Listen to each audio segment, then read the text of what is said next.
Happy May Day 2023. I'm Marwan, I'm Devin. I'm Phoenix. and welcome to the Wasteland and the Mountain, where we discuss the state of the left, where it's gone awry, and what we can do about it together. We aim to explore together the ways that class-conscious left formations can thrive in the 21st century. Our central aim in this podcast is to politically contribute to stoking the political consciousness of the working class. We believe that when we in the working class meet a threshold of political consciousness, we will be able to move and act for ourselves as a class in a revolutionary direction. We ask ourselves, as people who care deeply for this goal, can the existing left milieu achieve this? Regrettably, we do not believe it can in its current state. Therefore, our aim is to move intently towards the goal of reinventing the left. Why would we want that? It is our view that the left is dead. It shuffles along, decrepit yet in motion, riven by an ongoing and catastrophic threat from liberalism and its operative modalities, like cancel culture, policing the boundaries of discourse, wokeness, standpoint epistemology, performativity and posturing, a pathological distrust of authority, the proliferation and sacralization of identity politics. Yet, the liberation of the working class can only come from that class acting for its own interests, by, for, and on behalf of itself. Therefore, we declare, long live the left. So, is there any good reason to feel hopeful about the left? Yeah, I'll start here. I think there is very good reason to feel hopeful about the left. And to some listeners, that might be perplexing, since we're going to be extremely critical of the left on this podcast, and some might jump to the conclusion that we're pessimists or whatever. But we have to be critical if we're going to properly diagnose the problems with it, so that we can build a new left that has the power to actually challenge the ruling class. Because really, a functional left doesn't actually exist. There is no functional left. And by functional, I mean a left that's not only united in its ideals and goals, but is actually mobilized and organized enough to challenge power. And that sort of thing just doesn't exist. Um, and it's these ideals and goals that we think need to be completely reformulated and revalued, because really, there's a ton of left podcasts that address these same problems. There are many on the left who know the left needs to make some serious changes, and they know the left has problems it needs to solve. But we're addressing these problems from a completely new angle, and we're using a whole new set of ideas and values. So, like to paraphrase from Nietzsche, we're reevaluating old values, specifically old left-wing values. And it's these new values that we think have the power to reinvigorate the left and make it a historical force to be reckoned with once again. But going back to the question, is there good reason to feel hopeful about the left? There's a lot to be hopeful for on the left, for the simple reason that the left is our only hope and has been our only hope. As long as there are tyrants obsessed with their own personal good, and the good of their families and buddies over the good of the people, there will always be a left-wing resistance fighting for justice and liberty for everybody.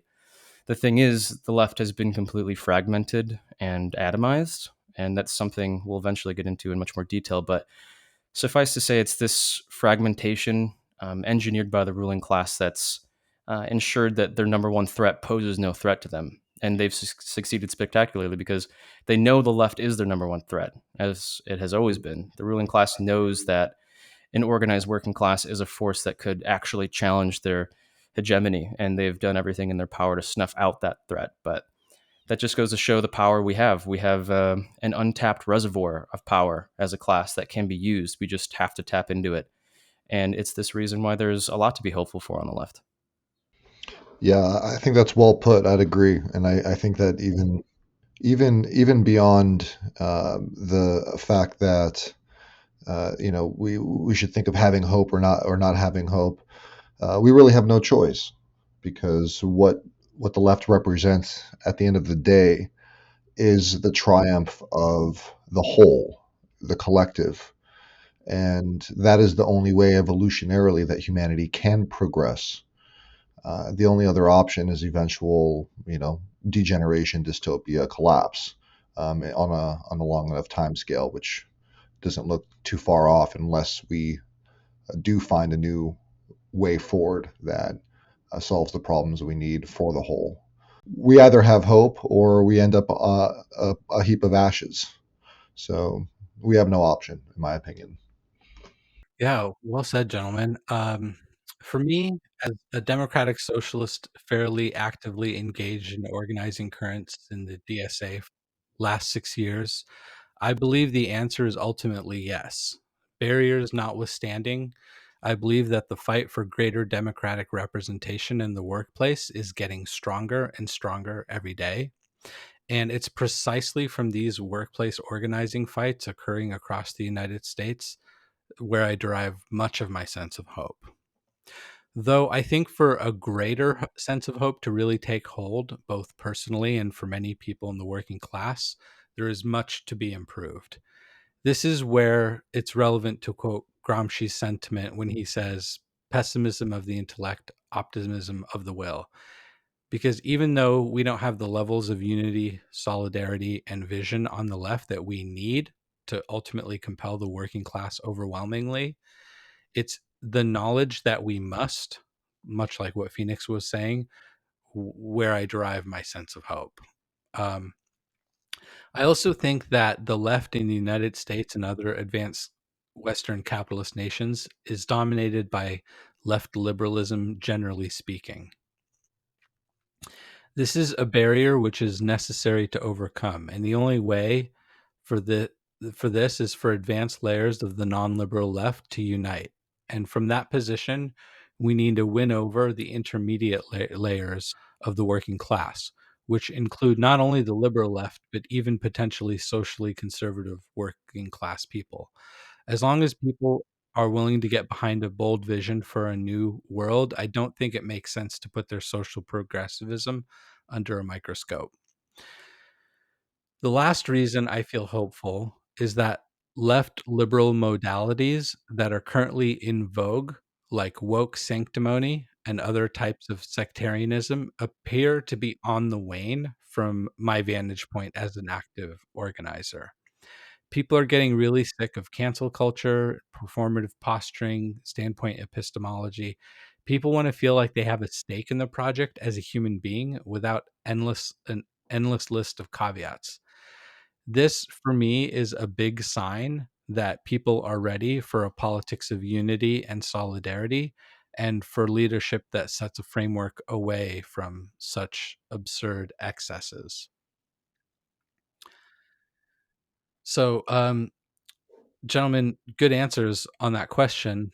Follow-up question to ask so that we can kind of set the scene for our inaugural episode is what happened to heroism on the left? Well, I guess I'll first start by saying that the concept of heroism might seem kind of foreign to current left discourse, to say the least. Heroism might actually be looked at with suspicion, even, like kill your heroes, all we need is ourselves, we don't need any authorities, that sort of thing. Um, and that gets into the left's mistrust of any sort of authority, which is something, we'll eventually get into. But what do we mean by heroism? So, again, going back to the idea of the reevaluation of values, we've noticed that the left, and not just the left, by the way, but the entire working class, has been inculcated with these values of mediocrity, of anti heroism, actually. No one places demands on themselves, no one wants to sacrifice any comforts. Many on the so called left are content with posting on social media rather than putting in the hard work towards something that will actually work to make the working class work and function in the real world. Um, and just to be clear, like we don't believe that we, that, that everyone should worship some new historical Lenin figure who's going to rise to the occasion and save the day. What we actually believe is that everyone in the working class has the opportunity and the capability to tap into their inner hero and go through their own archetypal hero's journey. And that it's this type of empowered person who can really take on the task of making a difference on the left. Yeah, so I think what happened to heroism on the left is part of a broader superstructure of what happened to the culture generally. Part of our culture in decline is been marked by the degeneration of classic values and ethics and sense of communal uh, solidarity that once existed by default more for in the human condition. In this postmodern hyper atomized world of massive consumption, of focus on the self, of hyper liberalism, that has essentially plucked us away from that communal sense and instead replaced it with a sense of like what Brave New World depicts or what the Matrix depicts, desensitization to higher values, and a degeneration and a plummet to distraction and narcissism and selfishness and a focus on anything else other than collective solidarity, and then that's created a matrix around us, like a fish in a bowl of water who doesn't realize that the water is surrounding him. That has become the new norm, and that has then neutered the left because within the false dichotomy of the pseudo left and the right today, people think that what people call the left today is the left, and that's within that superstructure of distraction. And as a result, it's infected what should be, the left side of society with the very narratives of the ruling elite, which is divide, conquer, and rule by atomization. Yeah, I think heroism, if I could define it broadly, is like putting others before yourself. I think that is kind of a classical concept, but in the modern day, this like sense, which is very universal, I think, you know, anybody from anywhere around the world, heroism is kind of a universal concept in the way that I've just defined it. And it's kind of central to the act of like fighting for a better world. It's putting others before yourself. But you know, we all like there's a material component to life. We all have to fucking work a job to earn our bread, to make a living, and it's the struggle, the material struggle, like at the workplace, which is something that can bind the working class, and that's where we have a universalism from which we can fight and position ourselves as a class from. um, and I think those sensibilities have been given over to protest and activism and advocacy for issues and kind of getting out there to fight in the streets. I mean, I was born in the '80s, and that modality, like protest, has been, like that's been the way that you go out and fight for your interests. And I think there's merit to it to a great extent, but I think the ruling class has has really kind of like adjusted for these realities. And I can't help but think of the Iraq War. I was actually born in Iraq. I can't help but think of the Iraq War protests, which I remember the essentially the entire advanced world participating in the start of the second invasion of Iraq by the United States in 2003. And I remember thinking, "Holy shit, the whole fucking world has protested this war, and it hasn't stopped it. So what good is protest really?"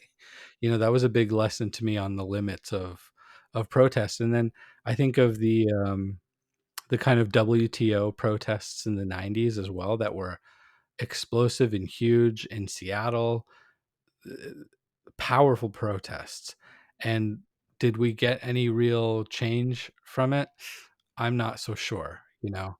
So I think we need to do better. I think we need more daring on the left. I think we need to look beyond just street protest and that form of heroism. I think we need a deeper, broader, and wider sense of heroism. And I think we need a kind of daring on the left. And I think daring is about strategic revolutionary thinking. Um, on some level, even though January 6th was a farce, it did it was a level of daring that I think was very shocking to a lot of the world when it first came around. Of course, there's a lot of arguments to be made that if this was a left wing protest, if this was a Black Lives Matter protest, it would have got repressed so strongly by the police force. And I think that's absolutely fucking true. Don't get me wrong. Um, but there was still a level of daring that occurred there that I think people on the left really need to study and analyze and think about. Um, Again, if this was a Black Lives Matter protest, it wouldn't have gone that far because it would have had none of the sympathy from the police and the military. And it was probably that sympathy from the police and military that allowed it to go as far as it did, frankly. But nevertheless, daring is about strategic and revolutionary thinking.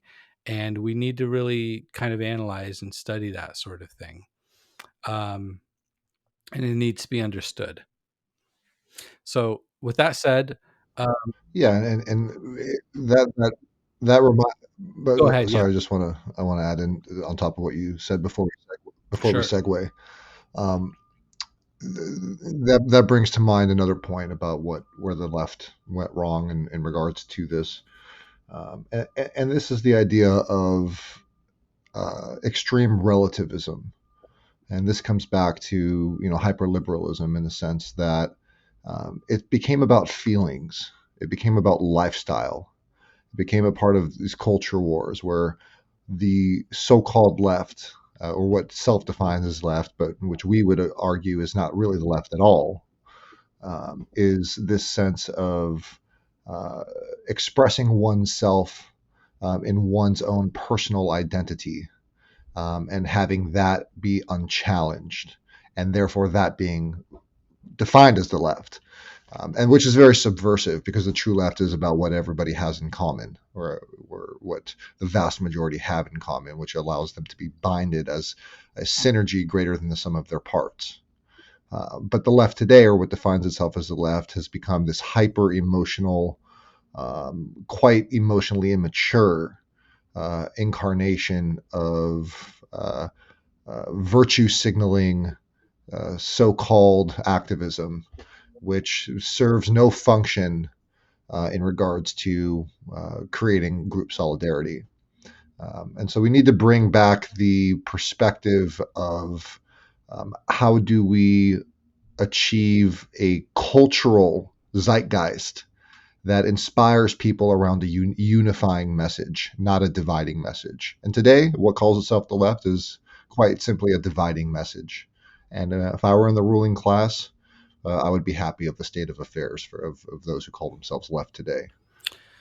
Yeah, I think the lifestyle leftism of neoliberalism is definitely, it needs to be deconstructed, and that's the issue to overcome.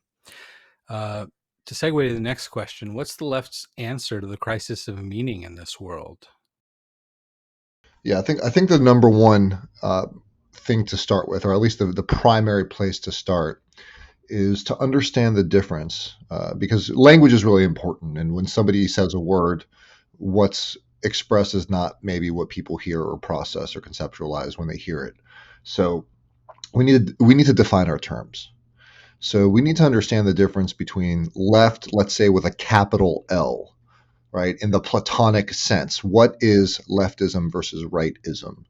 And if you kind of take a step outside of the culture and context and time and place of where we live in this particular moment and how we live in this particular moment, and you look broadly across all of history, the left is simply a group, an organism like humanity, in a group setting, working in tandem in solidarity and synergy, versus having it be composed of constituent parts that cancerously fight within each other for particular dominance rather than the general will. Ultimately, that's really what the left is. If you just kind of step out objectively in terms of syntax, it's just communal harmony and synergy, as opposed to its opposite. Now, somehow through the way history is unfolded in modern American discourse, what we now call the left, or when the right says the left is doing this or that, you're looking at the culture wars and the transgender issues and this and that. That this isn't having anything to do with collective solidarity. So we have to understand when we say left with a capital L, we are not talking about left in terms of what defines itself as the blue team in modern American discourse. So first and foremost, we need to bring it back to that Platonic capital L left. What does that actually entail? And then from there, use that as a launch pad to understand what needs to come next, because that's the ideal vision that glues us together. And once we understand the difference between the Platonic left and the pseudo wannabe left of today with a small L, then we can ascertain the concept of having a daring vision. Whereas rather than simply just looking at, okay, well, we need rights for certain individuals and we need rights for people to not be imposed upon. That's obviously fundamental.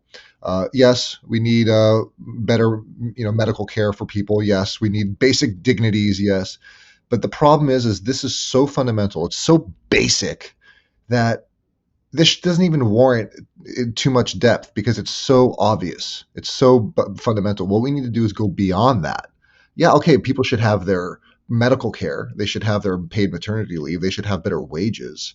But if our consciousness collectively is not rising, if our potential collectively is not actualizing, then we're simply in a stagnant situation where we have just enough crumbs to keep us from revolting.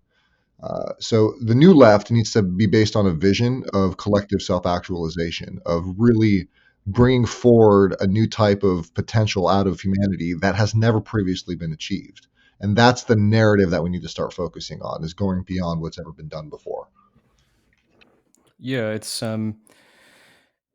the left just needs a whole new set of values and ideals. Like Phoenix, you're talking about, this platonic left and this idea of group solidarity, and like that's all good and well, but like what are the values and ideas that the left can cohere around, from which it could fight this battle? Because really, I mean, the left doesn't currently, as it currently stands, it doesn't have an answer to the crisis of meaning in this world.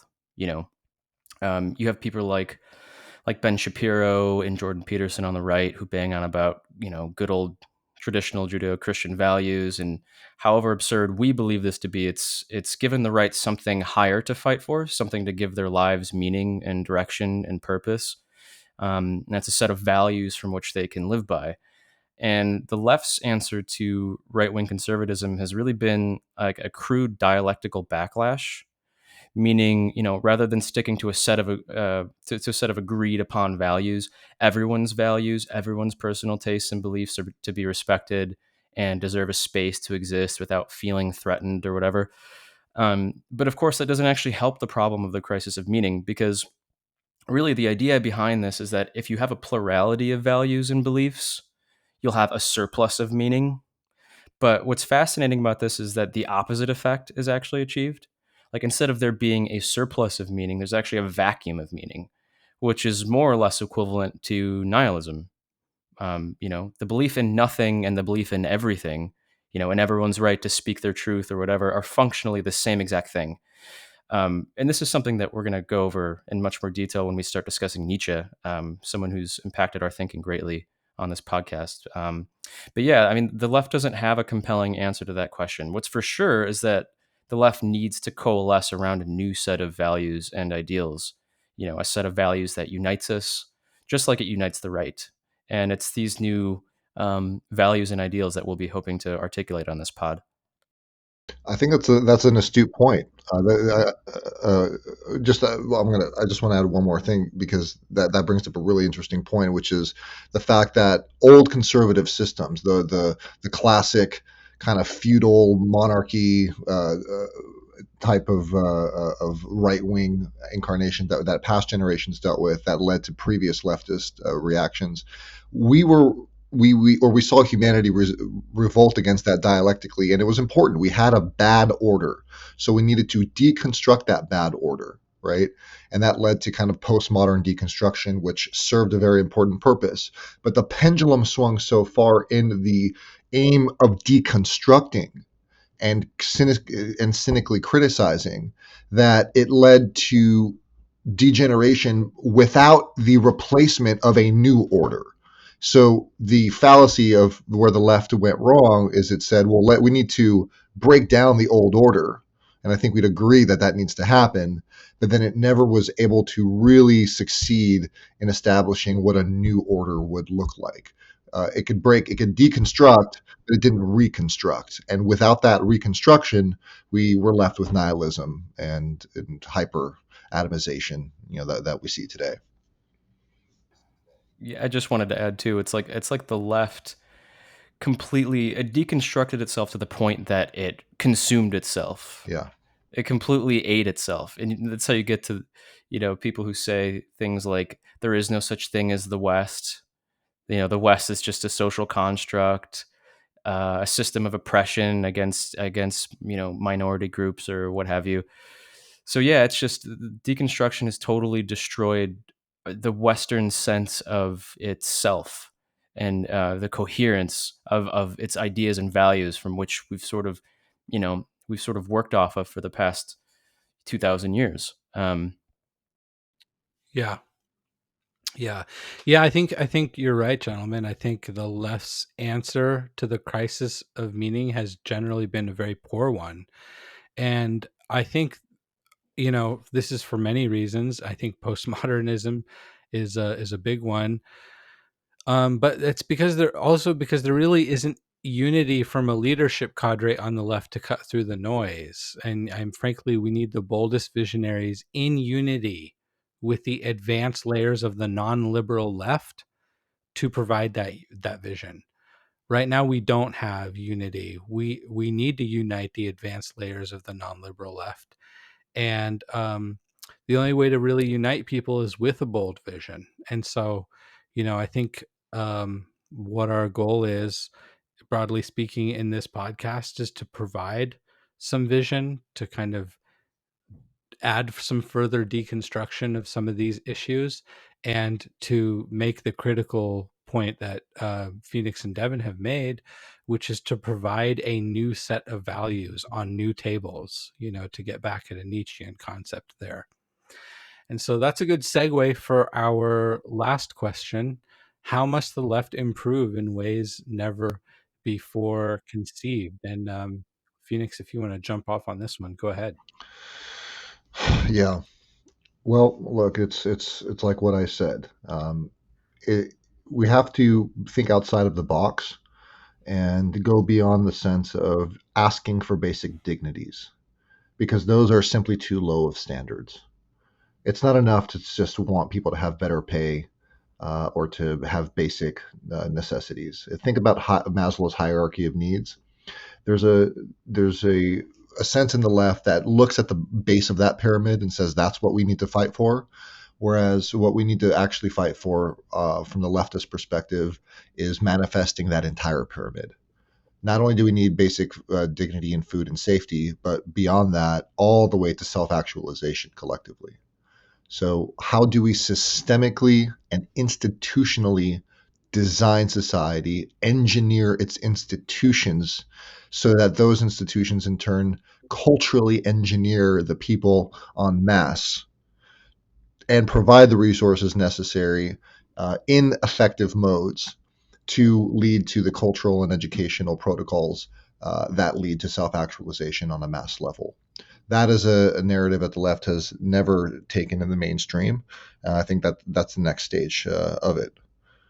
And it's thinking about it in terms of a left that is based on high culture, that is based on social trust, that is based on these ideals that connect and bind people spiritually, for a lack of a better term, rather than just based on their material conditions.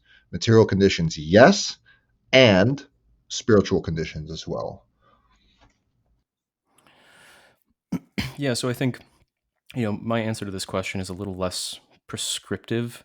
But I mean, the question itself, how must the left improve in ways never before conceived? It actually gets to the heart of what this podcast is really about, because we're going to begin this podcast by doing a lot of critique, a lot of diagnosing of the problems the left faces. But this critique isn't negative or destructive per se. It's positive and it's constructive. It's from here that we'll begin to lay out in more detail what we think the left desperately needs to make itself a historical force once again. And we're going to do this by discussing thinkers and ideas that might seem sort of out of place, but that we hope will reinvigorate and inspire the left. So there's going to be a lot of things we say that might not resonate with the current left, but we want to make clear that we're grounded in and dedicated to the historical struggle of the left. It's something all of us on this pod feel very passionately about.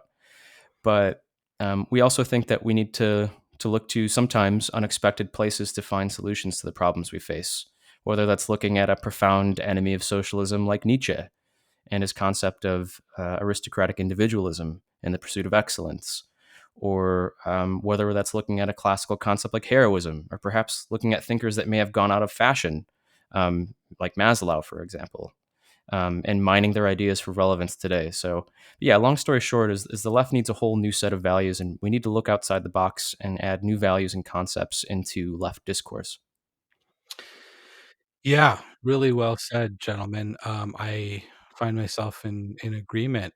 I think yeah, Maslow, and as Phoenix put it, not only fighting for the dignities of and the universalism of material needs, but daring to go beyond that in ways that are intelligent. Like Jordan Peterson isn't even that fucking intelligent. He's very cunning and he's very clever and he's managed to secure himself a profound audience, but that's because he's addressing, even though clumsily, he's addressing a crisis of meaning that again the left really just leaves out of the fucking picture. Like they just kind of leave it on the table for the and the left needs to dare to actually address these things. And frankly, we can do it better. We can do it far fucking better. We're infinitely fucking smarter. So the fact that we aren't even daring to go there is a tragedy and a farce in and of itself. And the left must overcome liberalism, division, and domination and get back in touch with its daring and revolutionary spirit. It needs to adopt the spirit of excellence. As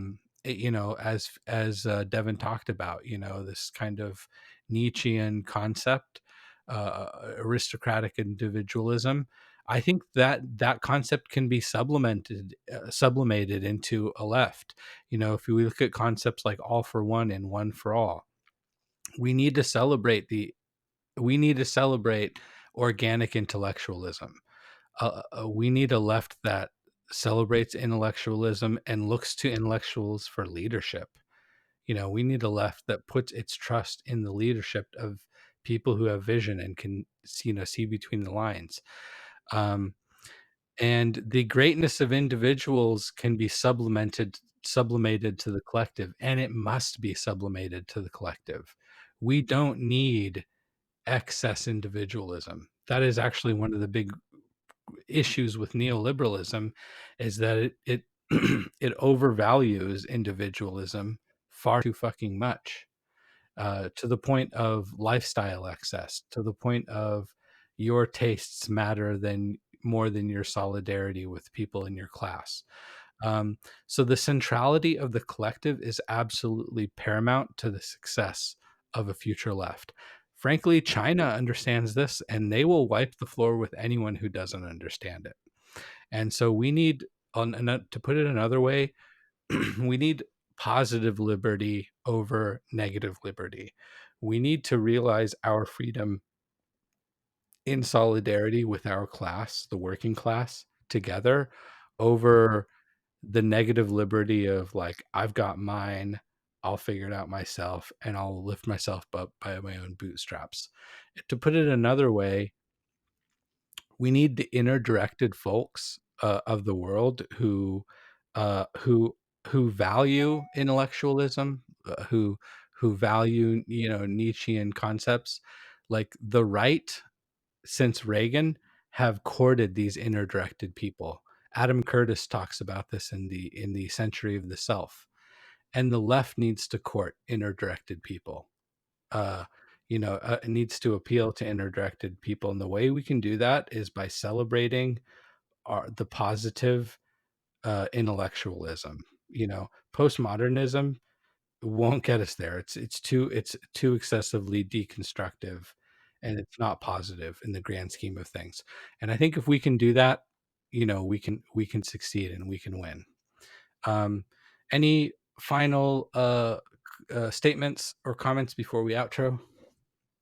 Yeah, and one more thing about adding about how the left can shift. I mean, we can deconstruct the pseudo postmodern liberal left, or what calls itself the left of today, but also talk about, if we're going to talk about even the quote unquote real left of the past, how that can be improved upon, which is, as both of you have touched on, that sort of Nietzschean veneration of the powerful individual.